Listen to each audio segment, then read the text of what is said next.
Assalamualaikum warahmatullahi wabarakatuh. Para pemirsa yang ada di seluruh Indonesia dan di seluruh Nusantara, bertemu lagi dengan kami di media channel Media Islam Sedunia.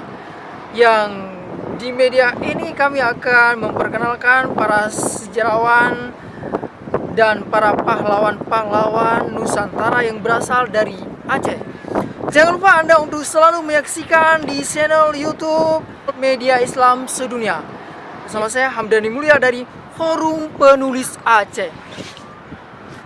Aceh merupakan sebuah areal yang tidak pernah sepi dari perbincangan para sejarawan. Karena Aceh merupakan daerah yang selalu menjadi objek penelitian para sejarawan. Di mana di Aceh banyak sekali para pahlawan-pahlawan yang gagah berani, yang memiliki rasa nasionalisme dan patriotisme yang tinggi untuk membela negara, agama, dan bangsa. Dan di Aceh sangat terkenal dengan pahlawan-pahlawan wanita seperti Cut Nyak Mutia bersama suaminya Pang Nanggro serta Tunku Ciditunong tidak pernah patah arang dan tidak pernah patah semangat, selalu melawan penjajahan Belanda ketika melakukan invasi di Aceh. Kemudian setelah Cut Mutia Cahit dan suami Cut Mutia Cahit, kemudian lahirlah pahlawan-pahlawan generasi selanjutnya yang merupakan tentara-tentara Aceh yang gagah perkasa di bawah didikan Cut Mutia dan Tunku Ciditunong. Inilah pahlawan Aceh, Panglima Perang yang terakhir yang bernama Tengku Cipang Husin. Tengku Pang Husin merupakan salah seorang pahlawan yang tidak pernah surut walaupun tubuh berkalang tanah untuk melanjutkan perjuangan Cut Nyak Mutia di Rimba Pasai yang saat ini berada di Aceh Utara. Nah, Aceh ini tidak pernah menyerah kepada para penjajah seperti Belanda yang pernah menjajah Aceh dan kemudian Jepang. Dan saat ini kami mengambil video dokumenter sejarah Aceh berlokasi di Gua Jepang, Kota Lok Sumawe. Dan kami hari ini akan menceritakan sedikit bagaimana sosok perjuangan Tengku Pang Husin yang sangat gagah dan berani. Bahkan Tengku Pang Husin rela tidak pernah menikah dan belum memiliki seorang istri sebelum bangsa dan negaranya merdeka. Dia lebih mencintai bangsa dan negaranya daripada seorang wanita. Para pemirsa, siapakah sosok Tengku Pang Husin sebenarnya? Yuk kita menjelaskan lebih lanjut tentang sejarah Tengku Pang Husin. Tengku Pang Husin adalah pahlawan dari Aceh atau yang lebih dikenal dengan sebutan Tanah Rencong.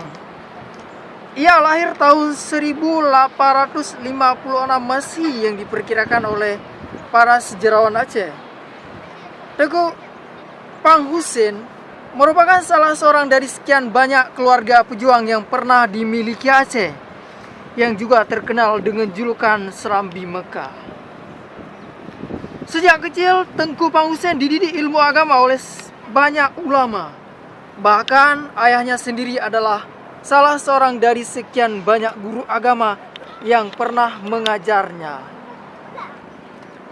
Tengku Pang Husin tumbuh sebagai seorang pemuda gagah yang tampan rupawan. Saat itu tanah Aceh sedang berada dalam bahaya.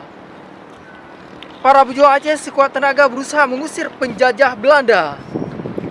Tengku Pang Husin terpanggil untuk berjuang di medan laga bersama sahabat-sahabatnya. Kita harus berjuang mengusir penjajah. Demikian tekad Tengku Pang Husin. Sejak itulah mereka keluar masuk hutan untuk bertempur dan melawan Belanda. Perlakuan Belanda yang semena-mena dengan berbagai pemaksaan dan penyiksaan akhirnya menimbulkan perlawanan dari rakyat Aceh. Sejarah Tengku Pang Husin akhirnya masuk dalam buku pendidikan literasi bumi Pasai yang diterbitkan oleh Ikatan Guru Indonesia Kota Lok Sumawe dan Aceh Utara. Ini merupakan suatu hal yang sangat baik dan perlu diapresiasikan. Dan akhirnya bisa membaca tentang bagaimana perjuangan Tengku Panghusen dalam melawan penjajahan Belanda, dan bisa menjadi teladan bagi generasi muda bahwa nenek moyang kita dulu adalah orang-orang yang gagah berani dalam melawan penjajah.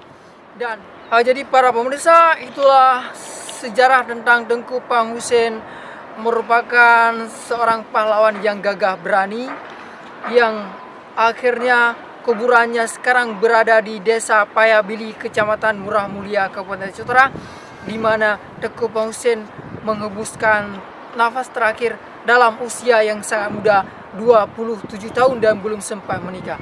Kiranya perlu sani sejarawan untuk melakukan penelitian ulang tentang Tengku Panghusen, di mana hari ini kuburan Tengku Panghusen belum dipugar menjadi situs sejarah. Dan kita sangat berharap kepada pemerintah agar ada perhatian, agar Tengku Panghusen ini bisa menjadi salah seorang pahlawan yang dihargai, karena jasa-jasanya, minimal kuburannya nanti akan menjadi sebuah situs bersejarah seperti pahlawan-pahlawan lainnya. Sampai jumpa, bertemu lagi di episode mendatang. Akan kita gali lebih lanjut tentang sejarah Panghusen di edisi mendatang. Jangan lupa untuk menonton di channel Media Islam Sedunia. Assalamualaikum warahmatullahi wabarakatuh.